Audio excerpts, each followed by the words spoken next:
It's Friday, May 31st. I'm Adam Walsh, and this is The Signal. And join us today as we take a trip back in time to the 17th century, because we are live at the Colony of Avalon in Fairyland. We're going to talk about the making of what I'm calling Ye Olde Recipe Book. I'm pretty sure that's not the actual name, but we'll find out what it is shortly. We're going to talk about some recipes, maybe some, cackling farts, which are delicious. And we're also going to find out what's, yes, I did say cackling farts. And we're going to find out what's up for the 2024 season. Thank you for tuning in to this Friday edition of The Signal from sunny Fairyland, right? Absolutely. Right, Kate? It's How you doing? Sunny. I'm good. How are you, Adam? Good. Kate Pitcher's here, Executive Director, Colony of Avalon, friend of ours from last year. We were here for a year ago, and we figured we'd come back out and talk about some new stuff. But as we do that, actually, because this is radio, even though we will podcast this thing at some point later today or on Monday, or YouTube it, I should say, paint a visual picture for us if you could. So, visual picture. We've got a lovely crackling fire in the background, which you might be able to hear. Hold on, I'll use my 17th century microphone. Excellent. That's the crackling fire. Ooh, lovely. We have one of our kitchen assistants scrubbing a pan hard away. We have cast iron pans being refreshed for the season. We have two wonderful kitchen assistants dressed in period costumes. You'll see this lovely reproduction 17th century kitchen with flagstone flooring. There's a rug on the table and a bunch of reproduction artifacts all around. It smells like burning fire and oil, and these are all the things that we need to create the kitchen. Do you like scrubbing cast iron? It's very soothing. Yes, it is very soothing, and I'm learning a lot. I don't put salt on mine for scrubbing stuff off at all at home, so Yeah. I'm learning. Yes, so most pots don't need that. Of course, all Yeah. of our pots and pans are reproduction 17th century, so Yeah. they're all cast iron. Yeah. And of course, you can't put cast iron in the dishwasher. That for I do fear know. of ruining it. Yes, of course. Not even a 17th century dishwasher. Not even the 17th Folks, century those jokes are going to be dishwasher. coming up through the whole show. I hope you're not sick of them already, like everyone around me already is. Of course, Robin is our 17th century dishwasher today, and she's doing a wonderful job. We'll talk more about the salt a bit later, I think. Yeah. So what's new? What's new? Everything. I'm happy to have you folks back for another season here at the Colony. We have a few new faces around, so you'll see a few new voices and see a few new faces, hear a few new voices. We are hoping to partner with a lot more of the local community this year. So we've got kayaking tours going on in the pool this year as a partnership with a Wilder Experience. We have a public house being created in our old gift shop. Our gift shop has moved into the main building, and that public house is going to be shared with a bunch of different local organizations, including Kindred Spirits, Lighthouse Picnics as well is going to be in there, and we're hoping to have an art show take place in there for an entire week during the summer. Very cool. Yeah. Let's zip back in time for the history lesson of why this place now is here because of what was here before. Yes. So that is history. That is history. Right? I didn't get great grades in history in school, but I'm coming along. That's okay. We'll make it fun, hopefully. So what happened here? Yes. Way back when? Way back when. So imagine the year is 1621. A ship pulls to shore with 12 men inside. Those men are here to build the Colony of Avalon. Now, they were sent by George Calvert, who was the first Lord Baltimore. He was given this land by the king to be able to fish, to be able hopefully to create a fishing plantation here. Those 12 tradesmen came to shore because, of course, the rich guy's not going to do the work. So those 12 tradesmen come to shore, start building, and eventually we get the Colony of Avalon that you see here today. Okay, so for Lord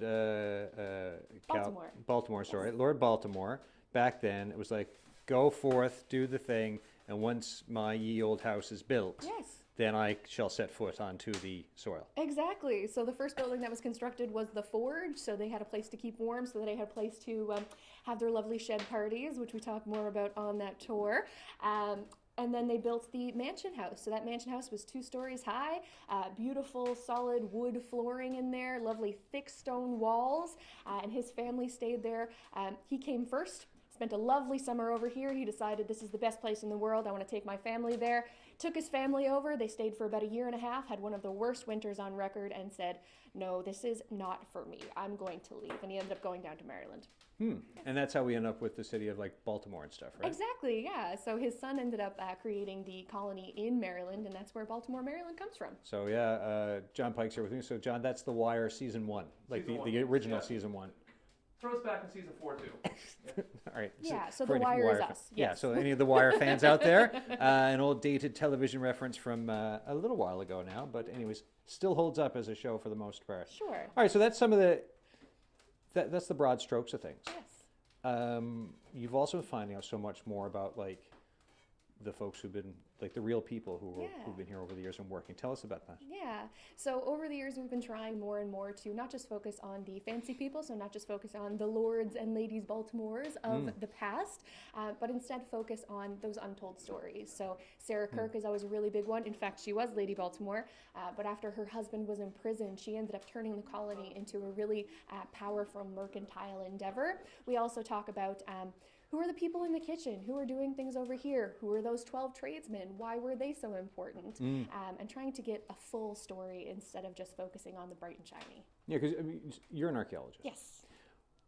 To be here for what, 3 years now? Yes, yeah. To be here for 3 years, to learn that history, and then to kind of see how things are changing from how perhaps it used to be looked at. What is that like for you? It's incredible. The archaeologist that we have on site, so Neil Jordan is here with us, and you're going to hear from him later. The wealth of knowledge that he has, the wealth of knowledge from Dr. Barry Galton, from the conservists in the lab, it's incredible. And all of the new things that we find just help to paint that picture. We found a boulder, actually. Neil spent a solid week, I think, digging up a boulder, which wouldn't seem very important, but the level of it made us know that it was a marker on the road, essentially. They couldn't move it, we can't either, so it just adds to that picture, you know? Yeah, like it's funny, or not funny, I guess. It's interesting when you think of what is beneath us here. Yes. And then what has slowly been unearthed, what will perhaps be unearthed, and how that fills in some of the fills in some of the holes, I guess, in gaps in knowledge. Yeah. As we still try to make a whole picture of it all. Yes. Which is, I don't know, I love it. It's pretty incredible. Most Newfoundlanders, back going 1600s, even up until the early 1900s, they were largely illiterate, just because schools weren't as important over here, unfortunately. So most people weren't able to write down their own stories. Vocal history, oral history was very important. Being able to pass those stories down from person to person, from generation to generation, was incredibly important. And so being able to have some of those stories come back to life, because of course I can't remember what happened last Tuesday, let alone what happened last week. So we're going to be able to unearth some of those stories and give better context to our histories. You're making a cookbook. We're making a cookbook. Why? Yes, why? I mean, first of all, why not? Wait a minute. Now I'm wrapping myself all up in confusion here. But yeah, so why are you making it? Why? Yes, so our cookbook is called Quaking Puddings and Cackling Farts. There we go. The Colony of Avalon cookbook. That is a sort of a passion project. Lori Pittman and Jane Severs came up with the original idea of the Great Colonial Cook-Off. Every year here for 6 weeks, our kitchen interpreters try and recreate 17th century recipes. Now those recipes are ridiculous. It's very much take a pinch of this, a dash of that, cook it until it's done. All right, pinch of what, dash of what, cook until it's done. How do you know that? Well, we try and figure that out. So every single year for 6 weeks, we give our interpreters a recipe, the original recipe, and they have to figure it all out. Some of them end up pitched into the ocean. If any of you follow us on Instagram, you may have seen that a few years ago. But some of them turn out really, really lovely, and we invite everyone to play along at home when we have those finished recipes. So we decided to turn all of that into a cookbook. Each recipe is actually 3 recipes in one. So we have the historical recipe, which is pinch of this, dash of that. Then we have our version, which is a complete modern version of the recipe. And then we have a local chef helping us out to create a recipe that is a more modern version of cackling farts. And explain cackling farts, seeing where I apologize. It is Sure. cackling farts. Quaking puddings and cackling farts. Now, cackling farts, very funny name. First off, so Not bad. Yeah. most people don't expect to see farts in their cookbooks. No, it doesn't necessarily draw me to a kitchen or a table when I hear it, right? Yes, but it is actually an egg dish. It's a very simple egg dish. Of course, farts on eggs, you can draw the connection there. Sure. Yeah. It's a very, very simple egg dish. They almost turn into, I don't know if you've had egg bites over at Tim Hortons, a very simple little breakfast food. Yeah. That's what they turn into. So very simple recipe with a very funny name. Oh, so Tim Hortons is still working out of a 17th century cookbook. That's my say. that's my takeaway from this. I wanted to turn over to Sarah O'Brien for a second. Absolutely. Sarah, what are you at? I'm making some bread today, so I have a loaf of dough rising here today. It's my first rise of the morning. I'm gonna beat it down now and start the second rise.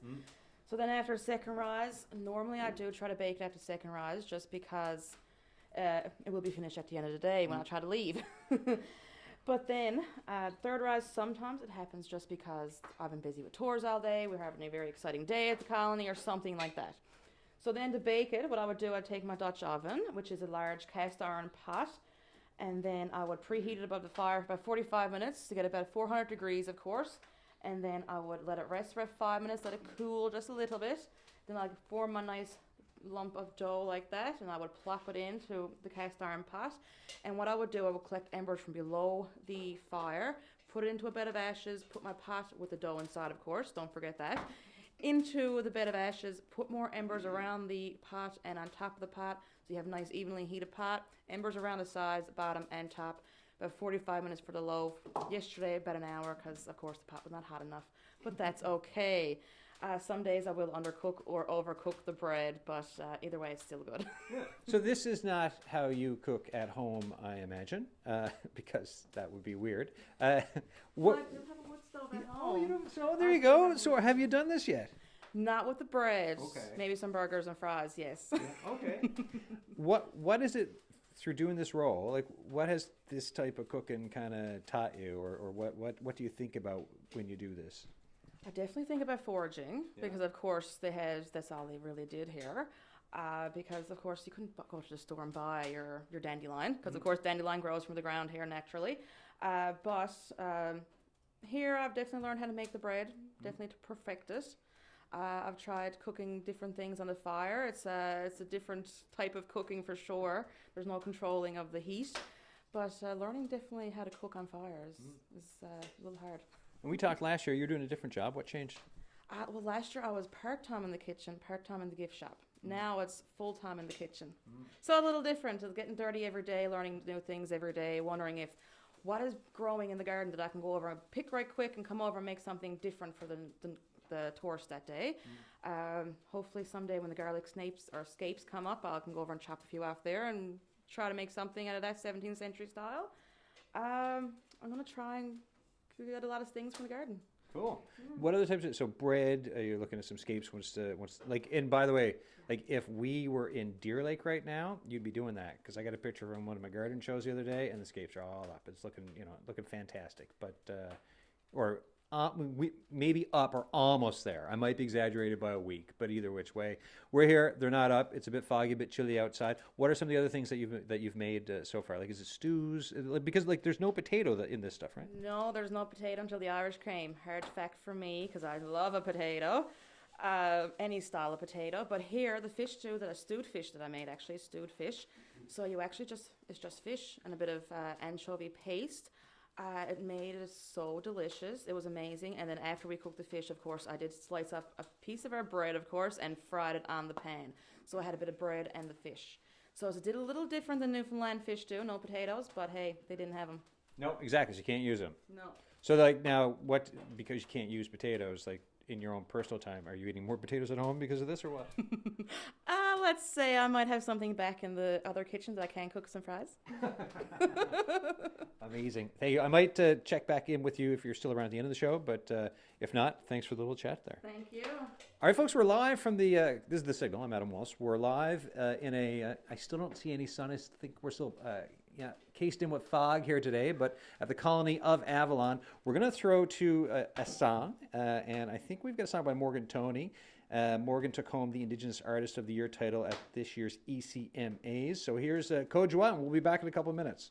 You are listening to The Signal. We're live on location at the Colony of Avalon in Fairyland. We've been digging into some, ye old recipes from the 17th century. There's tons of neat stuff on the go here this summer. So, by the way, if you've got thoughts on this show or any show, email us, thesignal@cbc.ca. You can really hear that fire crackling. And for folks, if you're not in this room right now, the other thing you can do, other than hear the fire crackling, if you're where I am, you can really smell it. You can absolutely smell it, and you'll be smelling that smell until you get your shower next, For because days, that does not go away. I'll have the black lung by the end of the show. This is they used to really fill these places with smoke, eh? Yeah. So usually the fire is not as smoky. Today we are doing a little bit of spring cleaning and cleaning off our cast iron pots, so the oil has to burn off, which is creating a little bit more smoke than usual.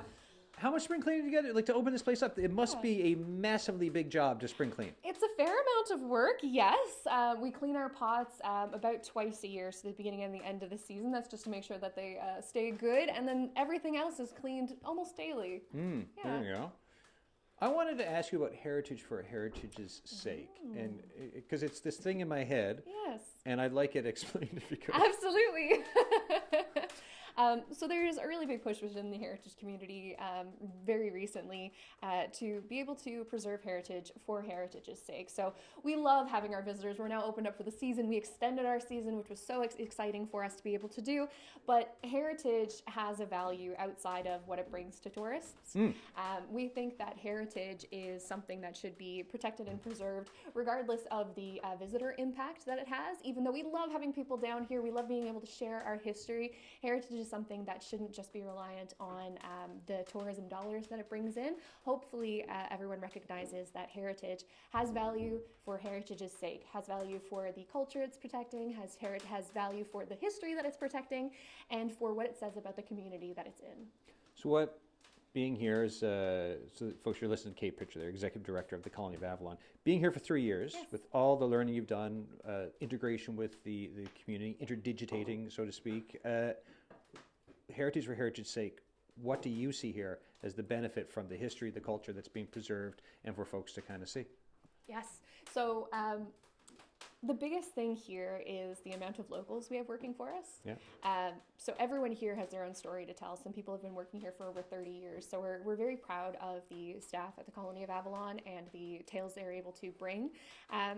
But the Colony of Avalon itself, the original colony, so 1621, again, going back there, it's telling a story of how Newfoundlanders got here. Of course, it is a colony, so we recognize the issues with colonization, but that is something that happened, and it's influencing how we exist in the present day. So I am not a Newfoundlander by birth, but all of my family is, so that is part of my history as well. And recognizing your place in the world, recognizing the reason why my family, why other families had to come over here, is important for dictating who we are in the present and being able to tell the stories of who we are in Fairyland, who we are in Newfoundland. We are, yes, descendants of the European colonizers, absolutely, but there's so much more to that. So it's not just about that colonization that happened so long ago, it's also about people coming over now. How did they fit into that narrative? Well, if Newfoundland has always been a place that is taking on new people, is taking on new cultures, that should be something that is protected. That should be something that is woven into the fabric of Newfoundland and Canada as a whole. Yeah, and it helps inform when we talk about times of reconciliation. It also helps inform these conversations so much more to know. Like, correct me if I'm wrong on this, but this is just my thoughts. Just it helps inform those conversations to know that history, to see what started, who was there, how things were then, and then as you look through the decades. And centuries to where we are now. And they're not easy conversations by any means. The Beothuk actually had a presence here at the Colony of Avalon. The latest we have record for is 1570, and that record is, of course, the archaeological record, not any paper kind of records. So they left about 50 years prior to the first colonists settling down here in Fairyland. But this was actually the first site of us finding the Beothuk on the Avalon Peninsula. Prior to the excavation here, we thought that the Beothuk were only in Central. So it's all part of the story. Well, if they were in Central, why are they over here on the Avalon? Well, it's all about the migration of people based on food patterns. That's so interesting. How can we go into this? So it's not, they're hard conversations to have because, of course, the Beothuk are no longer here. They were hunted, starved, A ill mix of a lot missed of to things, yeah. extinction. Yes, which is something that we need to reconcile, and we need to be able to speak about these things openly. And we're really hoping that even though we are called the Colony of Avalon, colony is not a dirty word. It's only dirty if you're not expressing the full extent of what that means. Yeah. And as we talk about unearthing, right? Yes. Trying to, it's like, oh, we didn't know this, we're finding out that, Yes. creating that fuller picture. Who's doing some of this work? Who's doing that? Well, our dig site supervisor has been here for many years. His name is Neil Jordan, and I think he's going to Come come on up and over, speak Neil. to us. Yeah, so Neil, we spoke to you last year, and look, anytime I can talk to someone who's doing this kind of work, I could talk to you every year. What's some of the latest things that you've been looking into here at the colony? Well, last year I was digging in the defensive ditch, Yeah, and we continued on there yeah, because it was years and years since we dug there, maybe like 10 years, 12 years. And I dug there and I found an old cellar from the 19th century. It was a man who lived over in the pool area. yeah. His name was Jack Williams. We believe it was his cellar. Oh. So that's what I was digging up last year. So you dig up Jack's cellar. Yeah. What is that like? When you're doing that, and you're like, "What? Actually, we think it belonged to Jack, Right. and not belongs." Because I'm fairly certain Jack's not around anymore. But you think it belonged to Jack. As you find that out, what Sure. like, for you in your position? What does that say to you? Like, what do you think about as you're doing this? It's finding very it. exciting. Yeah. Well, first we thought it was a privy. Yeah. Me Oh. and Barry actually thought it was a privy. Yeah. But it was like 9 feet by 9 feet after, Yeah. so it was too big for a privy. Yeah. So we believed it was a guy's cellar, Yeah. and he lived there next to the site. So we kind of believed it was his cellar. Okay. Right. That's on. how we came to that conclusion. That's cool. I asked my mother actually. Yeah. I asked her who was living close to there, and that's the name she came up with. So, Oh, right on. So he was there in the 60s, 50s and 60s. So Yeah. Right on. I had to rely on my mother for that kind of Yeah, yeah. information, you know. Yeah. So Yeah. different type of archaeological work there, right? That's Just right. To talk to your Yes, mom. That's right. Yeah. And what else are you at? Well, Barry is digging in the village trench Yeah. behind the mansion house. Mm. Now he had to go he had to dig down to like 3 or 4 feet of ground just to get to a thin layer. It's like 5 or 10 centimeters of stuff. But the artifacts there he was finding were really nice artifacts. Yeah. Like really small pipe bowls and like Portuguese redware from the 1600s. But it's really painstaking work to get there. It takes like weeks and weeks just to get down to a thin layer of dirt, and then you got to wet sift all these material too. Make sure you don't miss any small artifacts too. You know. All right. So then run me through like we're saying weeks and weeks. So run me through like a day of painstaking work. So what time do you start, and then how does that? Well, we start 8:30 in the morning. So you start at 8:30. Yeah. Yes, and then we continue on to 4:30 in the afternoon. Yeah. And so what's the in between? What are you doing? Just digging. Digging artifacts. Every bucket got to be sifted. You dry sift a bucket. Yeah. With 2 buckets. Yeah. Or if you find like small artifacts like little beads and stuff, little pins, you have to run it through a wet screen. So it's very time consuming. Every bucket is sifted, no matter. Just make what. sure we're not missing anything. It's a pretty good motto though. We sift It every is, bucket. and the digging process is really slow too. You just use your trowel and dustpan and your bucket, and How careful are you with the digging? Because like I would, very careful. because I'd be so scared that like Especially new students are really like me and Barry. We're more quicker. We have like 60 years between us experience. yeah. But So- the new so you know how to the new dig. guys are really careful. Which you should be. Yeah, You because know, I yeah, think the should be, yeah. fear would be, if you're new, it's like Yeah. your first day on Oh, archaeological. they are dig, really slow. You which stick is really the good. shovel in, and you're Yeah. just like, and then all of a sudden it's like, oh no, Yeah. you just cracked the I whatever know. thing. from No the- shovels. Yeah, no shovels. No, just the sod. Yeah. We take off with the shovel, and then there's a rest is trowel, dustpan, dustpan. and buckets. Yeah. Trowel, dustpan. And then you go to your sifter. And How big's a trowel? Not very big. No, it's so smaller than a shovel. Oh my God. Way smaller. 6 inches. Something like that. Kate's Yeah, in 6 yeah, inches. Something like that. Oh yeah, because when I was thinking of digging, I was like, okay, they're carefully digging with shovels. It's carefully just like digging a with little trowels. spade. That's all That it is. sounds so painstaking. It is painstaking. Yeah. A lot of patience. And you've been doing it for 30 years. Yeah. 33 years. this 30 year. 33 If I make years. it through this year, it's 33 years. So like, it's painstaking, but why do you keep doing it? You never know what you're going to find. Yeah. Every stroke, you don't know. Like it could be an old a coin belonged to Queen Elizabeth, you really don't know, and that's what keeps you going. Yeah, because we're always finding stuff. We found like over 2 million artifacts so far, so we're always finding stuff. It'd be pretty boring if you were digging and you didn't find. Yeah, But- and also but you'd this be like, side I is- think he's bad at his This job. side He's is found nothing. This side is so rich with artifacts, it just keep you going. It's just littered, hey? Oh yeah, yeah, absolutely. How often do you think about the stories? Like, All because you the said, time. you know, someone who might have, it may have belonged to Queen Elizabeth, like it may have yeah, belonged, like you know. who last this? Like who's the last person to touch this pipe and How did this get here? yes, What was how that did it last break up? act? You know, yeah, for sure. What was it like when you first started digging here? Oh, very exciting. Yeah? Yeah, very Why? exciting. Because everything was so new. Yeah. Yeah, I had no experience at all. Just applied for the job and came down, started digging, and 33 years I'm still here. How much dirt have you dug in 33? Oh. It must be, you should probably bury all of Mount Pearl. Yeah, I feel my I don't know why back I'm picking feel on my Mount back Pearl. is not too good anymore, and my knees are not very good. Oh my gosh. Yeah, So what, do you remember like your first discovery? Or one of the early ones? probably pottery, like Yeah.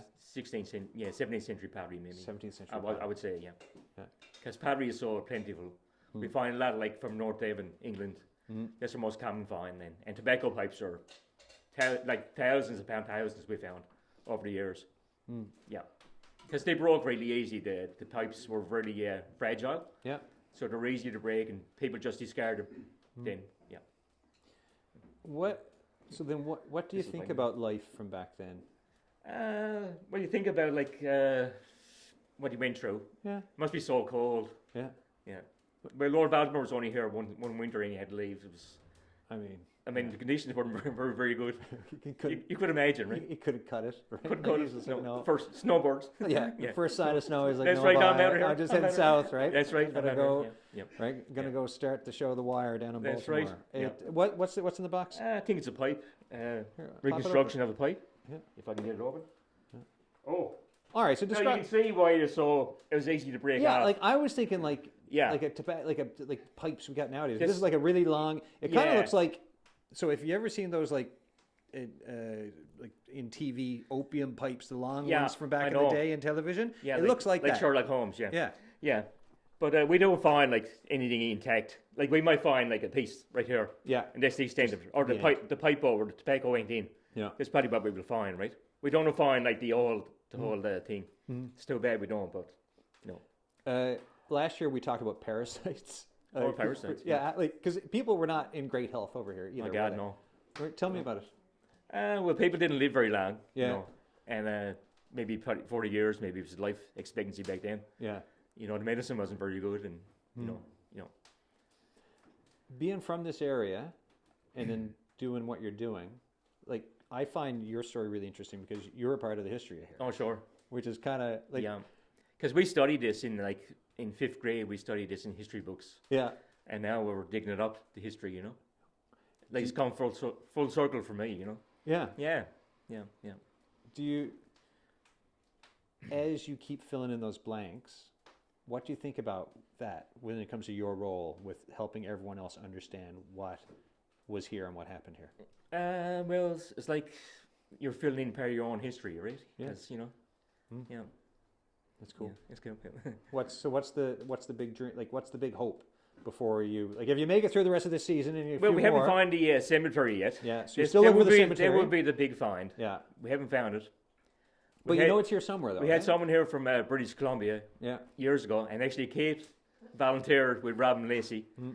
and she didn't find it. So we found like part of like a couple of headstones, Yeah. but we haven't found the actual cemetery right now. So So it's here, but it's here somewhere because there had to be a cemetery. oh God, yes, Yeah. it's got to be here somewhere, but where it is, haven't found it yet. So What would that mean to you if you found it to get that? it's got to be I don't know, really very nice, really exciting. Yeah. And we haven't found something with Lord Baltimore on it. We found something with David Kirk, his initials. Yeah. But we haven't found anything with Lord Baltimore or Lady Baltimore. So if we found something with that, Yeah. it would be, That's really, cool. really cool, yeah. So now the rest of the afternoon you can back out digging in the dirt or what? Yeah. Okay. I'm going for a snack first, Okay. but then back to the dirt. Yeah. back to the dirt. Back to the dirt. Down to the dirt. Sift every bucket. That's right. All right. Yep. Neil, nice seeing you again. All right. Nice seeing you. I appreciate the chat All as right, always. Adam. Okay. All All right, Neil Jordan there, field supervisor here All at the right. Colony of Avalon. I'll bring Kate back in. I love the archaeology, like the talk about archaeology and the filling in of the gaps Yes. and the excitement and the fact that, like, if you were to find the cemetery Yes. or something with Lord Baltimore on it. Yes. I remember when we, as Neil mentioned, once upon a time, I was a student here and I was digging. I was part of Robin Lacey's team, and she's a renowned archaeologist within Newfoundland. Friend of the show, Robin's fantastic. Excellent. Yeah. We love her very much, and she is exceptional in mortuary archaeology. So one of her master's thesis, actually, I volunteered on her dig, and we were looking for the cemetery, and we found a piece of a headstone. Wow. And that day was incredible. I believe it was Tiffany Brazel who actually uncovered it, and it was Robin Lacey who realized how important it was. And we scoured that place, could not find an additional piece to be able to go along with that. So it's possible maybe it came off the hill. So we were about the middle of the hill. It could have come from up top. But if we were able to find those bodies, those remains, that would tell us so much, because you can tell the entire life history of someone from their bones. Yeah. And I think with a headstone or a piece of it, if you could find it, and there's everything you just mentioned, and then just the ceremony around the burial, and then the lead up to that, and the fact that there were people standing there at some point in time, right? Yes. Walking on spaces that are now surrounded by ghosts, right? Like it's My a story that I sometimes tell visitors when I take them out on tour. Part of the main street is actually uncovered, and I remember when I was a very small child, my dad actually took me here. And before we moved on to where you were able to walk on the actual main road, the tour guide stopped us and she said, "All right," and I'm maybe 3 years old, hold my hand up to my dad, who seemed like a giant at the time, and I said, and the tour guide said to us, "Now, you are about to walk on a piece of history. Think about all the people who have come before you, before it was covered up, and all the people who have walked on it after, because that's part of the history as well." So as I stepped onto this cobblestone street, little Kate, her 3-year-old self, walked in, and it felt like I was transported back into time. I was a fancy lady dancing around the cobblestones in the original Colony of Avalon, and it's something that I still very much connect to. Yeah, I love thinking about that when I stand in spots. I remember one time I was in Italy, and outside of it, like, looked at this old fresco inside a church, but then there's a old Roman amphitheater, but then through the wall I was looking at a bus go by in front of a mall, and I'm just like, there's just a lot of humanity stacked on top of layers here. Yeah. And then to come here at the Colony, it's similar thoughts, right? same Of who thing. was here before, Yes. what were the conversations, what we're doing, what was life like. Yes. We're going to go to another song, and then Absolutely. we've got a couple more folks to talk to. And I was just thinking, folks, for this song break, how about, when was the last time you heard Brand Van 3000? Because it's been a minute for me. So here you go. Here's a tune it's a summer type theme. So we'll be back in a minute. You are listening to The Signal, live on location at the Colony of Avalon in Fairyland. And, you know, if that song doesn't put you in a 17th century frame of mind, I don't know what. Well, we are digging into everything from historical recipes to artifacts today. It's just great to be back out at the Colony of Avalon again. My main guest is Kate Pitcher, Executive Director. Talk to me about old stuff. Kate? Yes, old stuff. We've got a lot of it here, believe it or not. Museum and dig site has a few things from the past. Neil Jordan, just before the break there, was looking at this clay pipe that we have. So I just wanted to mention, Yeah. clay pipes, they look like, if you can imagine Gandalf. That's the example I yes. should have used. Yes, that would have been way better. This is a pipe that Gandalf would have used. They're very long, they're unfired clay. And the reason why we find so many little pieces of them in the dig sites is because where it's unfired clay, if you put your lips on this, it gets mushy, it gets gross. It's Oh. not ideal, so you snap it off, throw it away, and keep going. So this was as disposable as a cigarette, which is why we find so many of them here. And they're really great for dating things, because the patterns, the styles changed so frequently that if you find a pipe stand, you can usually date it very quickly. Oh, it's like, yeah, obviously that was the 1721 version of the pipe or whatever. Yes, right? of Yeah, course. okay. Now I have a few other artifacts here, Adam, that I'd like to show you. Most of them are reproductions because we are out in the 17th century kitchen, so I don't want to bring out some very delicate artifacts into this especially space. not with me here, no. Of course. And John Pike, too. He's Butterfingers. You've been around, Adam. I know what I can trust you with. So, It's true. Yeah. I have this little cone. It's a cone shaped in blue paper. It's got a little seal on the top of it. Now this cone is actually salt. Okay. So we were speaking about the salt earlier. We were talking about our cast iron and what we are working with. So salt would have been shipped over in cones, very similar to this. Now it's a giant lump. If you feel it, it's very, very hard. So you would break off a piece of it, mush it up in your mortar and pestle, and you would get a bowl of salt just like this. So the salt that we have here, we're being used right now. Robin is cleaning off some of our pots with it. This salt would have been kept right close to the fire so that it didn't get mushy and gross. But this is a reproduction, it's real, that we have here just to be able to show visitors. Yeah, so folks would get an idea of just, like what was used here, right? And you got like a little, see, for me, it looks like a large sake cup, but what is it in real life? Yeah, it's a large, no. You're like, actually it was. Like, wait a minute. This is a jar. Yeah. You'll notice something is missing. It's the lid. There is no lid on this. But around the side of it, this is actually called an ointment jar just because it's very small.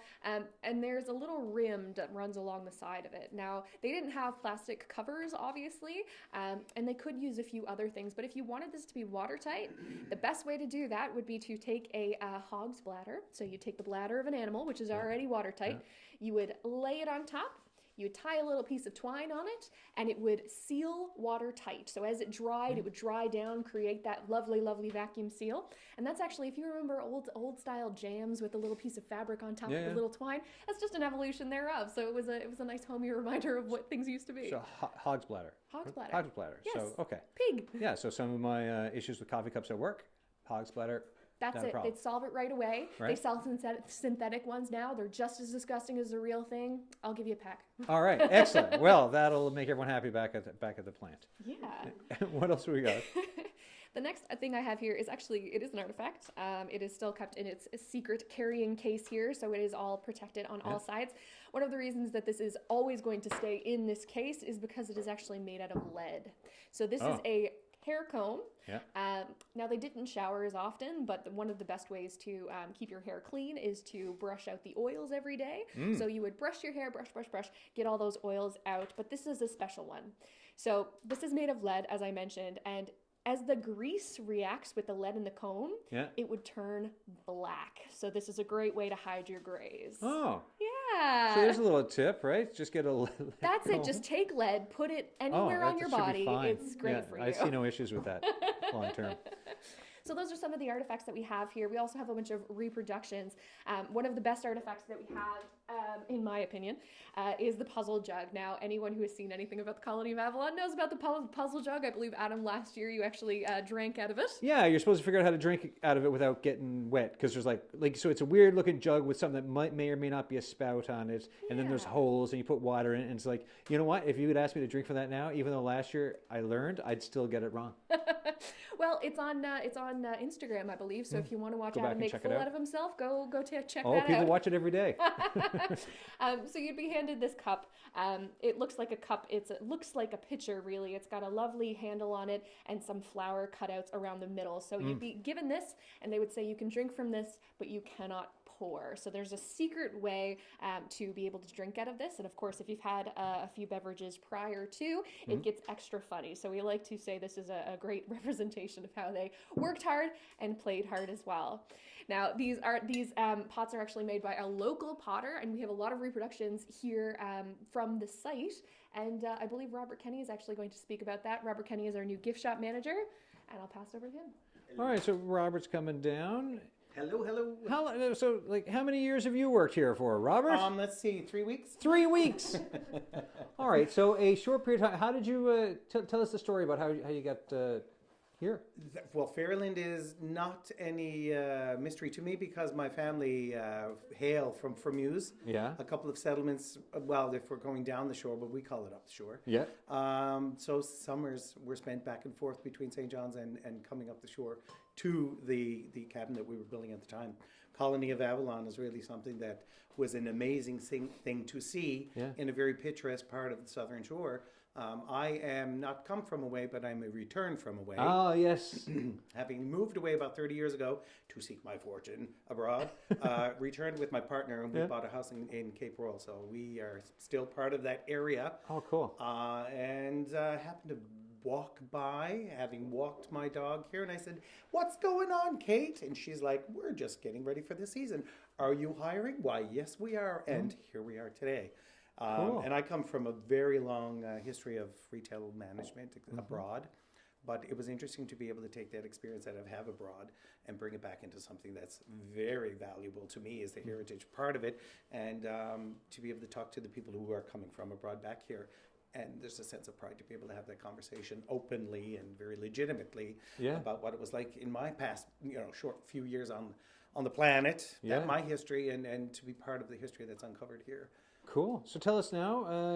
You're asking for art, like there's the gift shop. So and the there's gift art shop, and all this gift shop is quite significant, a source of income to support what's going on here in the colony, and we're happy to see that people are supporting that. It's something that you can tour anytime, but we encourage you to actually do the tour and end up in the gift shop, as everybody generally always does. Yeah. But because significantly you'll find not only just the reproductions, but people within the community who will take the next 5 months of while we are open to augment their salary or be able to support themselves.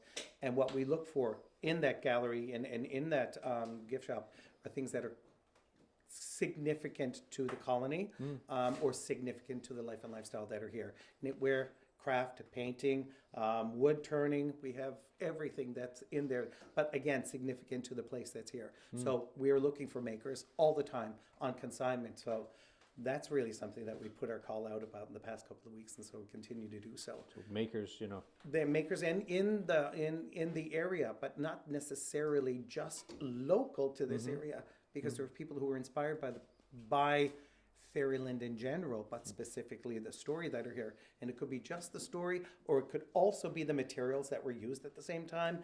There's found glass, there's driftwood, there's woven materials that are people who are duplicating exactly what has been used in the past to create replica. Cool. So pretty much culturally significant, but when we say culturally significant, we mean to the life and lifestyle that is around us as well. Yeah. So the people, when they come, they are buying a piece of that heritage and they're bringing it home.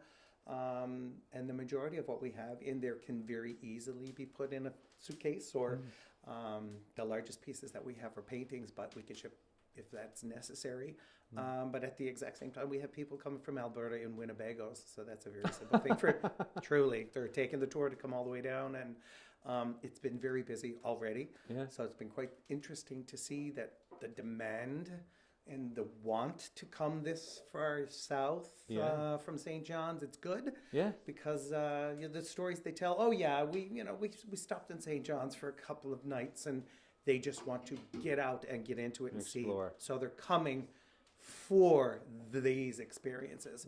What's a website? Is there anything for people to know where to search? Or If you want, you can do colonyofavalon.ca. Yeah, right, yeah. Absolutely. But if I'm interested in finding people, and I am interested in seeing absolutely everyone who wants to bring me things to do consignment, please send an email to the gift shop, Colony of Avalon.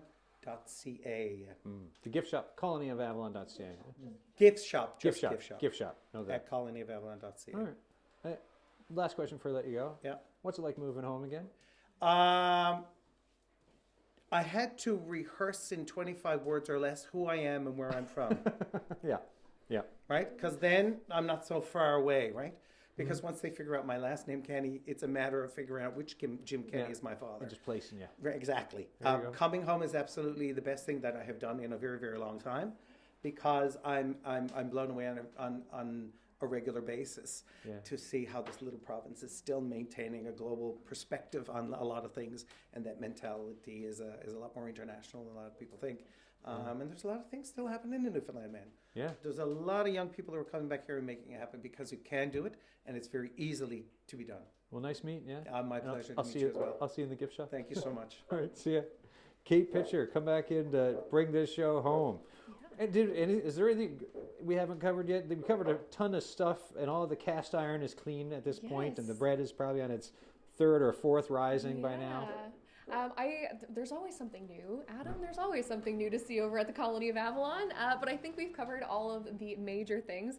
We extended our season this year, so we're open. We opened a few days ago on May 29th, and we're open until October 15th. So if anyone wants to come down, there's plenty of time. And when should we be looking for this cookbook that's being made? Yes, the cookbook will be out by Boulder Publishing in 2025. Exact date to be announced. I did just want to give a big shout out to Darla Chidley, who used to be our gift shop manager, for creating that lovely system of consignment that we have for all of those local artisans, because she is very passionate about the local economy here. Okay, excellent. Well, Perfect. thank you again. Thank you. All right, folks, that is it for us today. If you got thoughts on the show or any show, call the Signal line and leave a message, 709-576-5260. Emails thesignal@cbc.ca. Looking ahead to Monday, we've got a mental health conversation lined up. We've got some local authors and some other folks lined up to talk about how do we talk about mental health and addictions in this province? How do we sometimes not talk about it? Where's the stigma? What should the conversations be? But that's Monday. If you get a weekend, I hope you enjoy it. If you're working, I hope it goes as well as possible. But here's a Friday. Let's go. Curtis Hicks, who's doing the show back at the plant. Let's go with Hall & Oates to bring us out. Just a taste of it for like a weekend feel. Curtis?